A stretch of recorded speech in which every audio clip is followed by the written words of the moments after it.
I'm pleased to welcome Damari McGill, Principal Flute for the Seattle Symphony, and his brother Anthony McGill, Principal Clarinet for the Metropolitan Opera Orchestra here in New York. And still with us, Congresswoman Barbara Lee, who's apparently accomplished high school pianist and whose 80-plus-year-old mother is still trying to get you to open up the piano and practice regularly.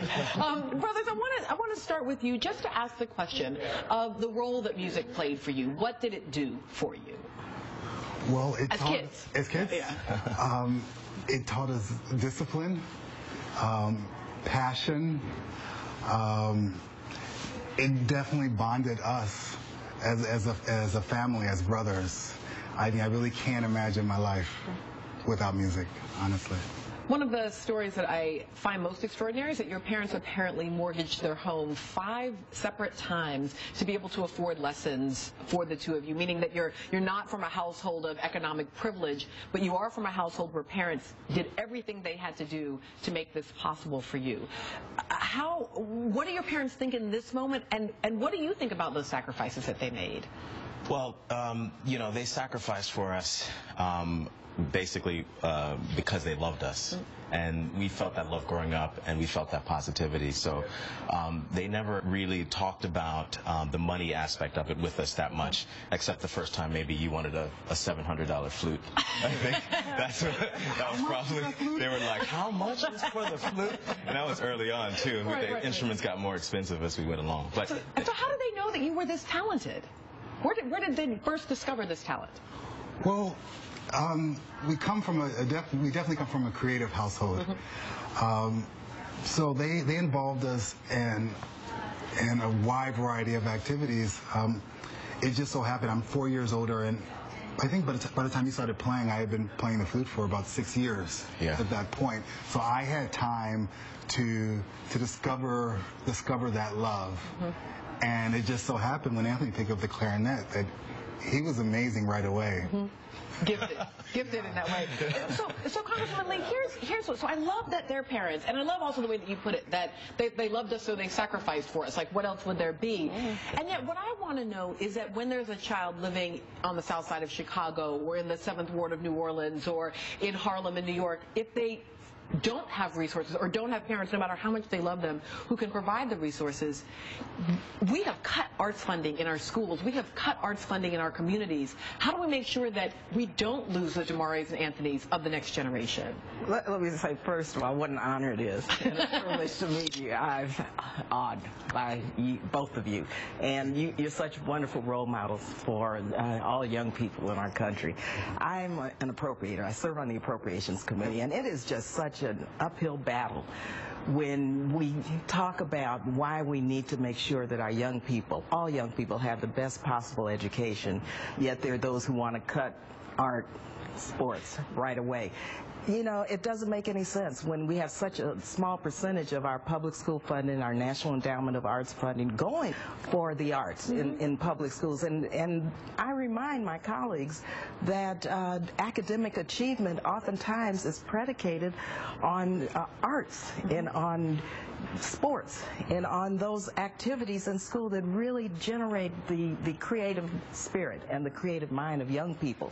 And so it's, most countries have art as integral to their culture, even Cuba. I mean, countries that, of course, this country doesn't especially care for. Art and music is central to their society. And so for us in America to cut funding for music and for the arts, to me, is a shame and disgrace, because our young people need that.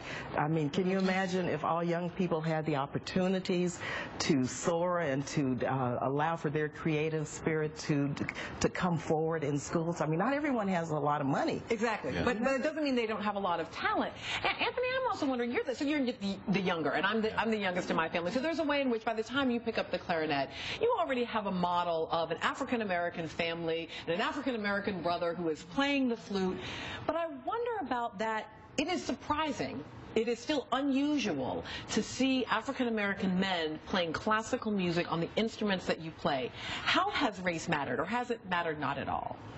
Well, I think our parents gave us a true sense of identity, and we always connected with our identity, and we know where we're from. what's interesting is that they never taught us that we couldn't do anything or be anything that we wanted. So race mattered only to us as far as being good role models and being, you know, our parents raising us to be, you know, strong role models. But as far as playing classical music is something that we just fell in love with, and they wanted us to do what we wanted to do. It didn't matter if it was predominantly of a different race or anything like that. It was a field that if we loved it and we were good, they wanted us to go into it, you know. So it was never an issue as far as it being a barrier.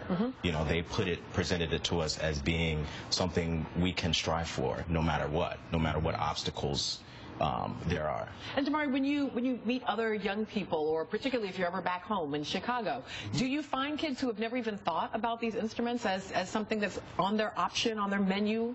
Of course. I think option is the key word.